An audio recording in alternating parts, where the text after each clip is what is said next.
There was a time, I think, when Ian Fleming was just beginning to conceive the ideas for what turned out to be James Bond, and having a rough time finding out what to call the character. He had the conception, I'm told. I think this was in Evelyn Waugh's letters or something.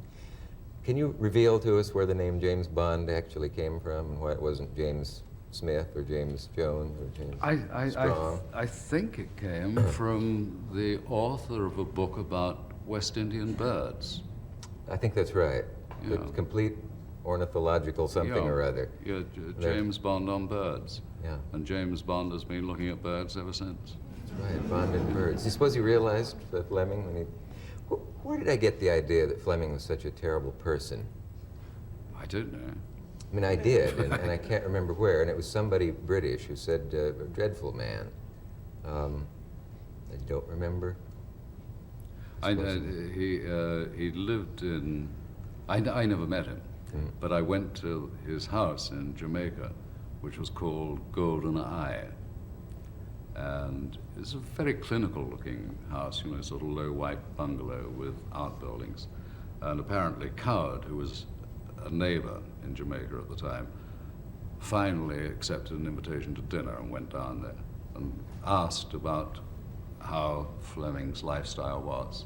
He referred to this clinical-looking house. He said that it was like something out of Schweitzer, out of the jungle. He said, it's very golden eye, ear, nose, and throat. Where did you get the reputation for being such a male chauvinist pig?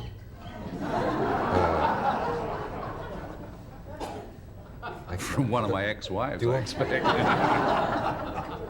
Can I rephrase that in any way? No, I just said, somebody had that impression of you. Through playing Bond. I suppose that would be it, because there's no evidence in your life as I know it for that. Well, I've known you well over... I know we're superior. You know. No, I was playing Bond. Yes, you get accused of male chauvinism, you know, because of the character you're playing, you know, which has nothing to do with what you are. But I was on a panel show being attacked by a number of women about my male chauvinism or the character I played. They confused me with the character and with myself. And I hardly could get a word in edgeways. And then finally, the lady was sort of the principal attacker. I said to her, I notice you're wearing lipstick. Is that for other women, for men, or have you got chapped lips? And the moderator said, I think we'll close the conversation at this point. That's the nice thing about about timing on English television. They can shut a show off if it isn't 11:30 yet or something, if somebody gets nervous or hot under the collar. No, I was thinking of your quote that I thought was really quite funny, and those who were offended, too bad, because it is funny. Do you know the one I mean? No. You said, I'd been trying to get women out of brasiers and pants for years, and if they've done that, then I'm all for them. Referring to the movement, of course. No, I remember that, but I was actually quoting Michael Caine. Oh, Michael Caine. Michael said he got involved in a female lib demonstration a few years ago, sort of on Fifth Avenue, and a lady jumped out of a doorway and grabbed him by the buttocks. And so he turned around and grabbed her by the bosom and he said, and I discovered that she wasn't wearing a brassiere, and as I'd spent most of my life trying to get them off, I was very grateful to the organization. Okay. Isn't it nice that we're clearing all these things up and getting everyone out of trouble? No, we got Michael into trouble. Yeah, we got him, but we're out. We're all right. Oh, yeah, we're in the clear. He can't hear us. I'd love to hear about mishaps in the making of movies, and there's one. I always find armor funny in any case, but wasn't there a time when you were?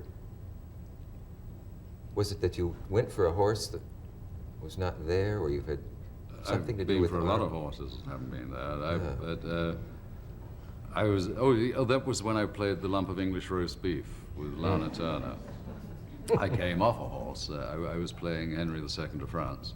And his mistress was Diane de Poitiers, but he was married to Catherine de Medici. We had a great deal in common. And he had all his armor with D&H entwined, and they made this wonderful golden armor for me at MGM, but it was all real. And the gloves were millions of pieces of metal, and I couldn't bend my fingers any more than that. And I lost the reins, and I was leading a charge out, and I was galloping away, and I had no reins. And I knew I was hung up, and I had and I also had metal things on my feet stuck in the stirrups. And I thought, I'm going to get hung up on the stirrups, I'm going to come off.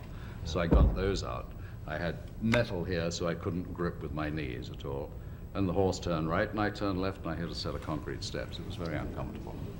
Concrete steps? And they, I came to, they were cutting the armor off, and it was like being, Lana Turner said something absolutely awful about one part of me. She hoped that was all right. And then they carted me off in an ambulance to make sure it was. Everything fine? But, yeah, I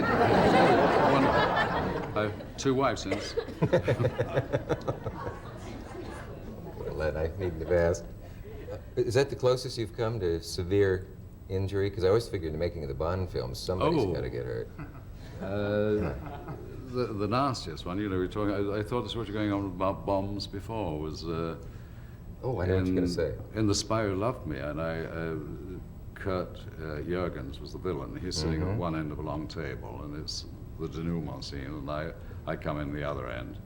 And underneath, you see this long tube underneath the table, and you see him put a gun, and he's going to send a rocket straight down the end of the table at the chair where I'm sitting. And, of course, I know it's coming. I'm James Bond. And so I'm about to throw myself out of the chair, and they blew the chair up before I got out of it. And I hit the deck, in flames. And I tried to carry on with the dialogue, now I'll get you. And then I couldn't see for smoke, you see, and it's me, I'm on fire. And I had 3 holes where you have 1. You mean a true hot seat? More than very, very uncomfortable. Wow. I need 3 bathrooms.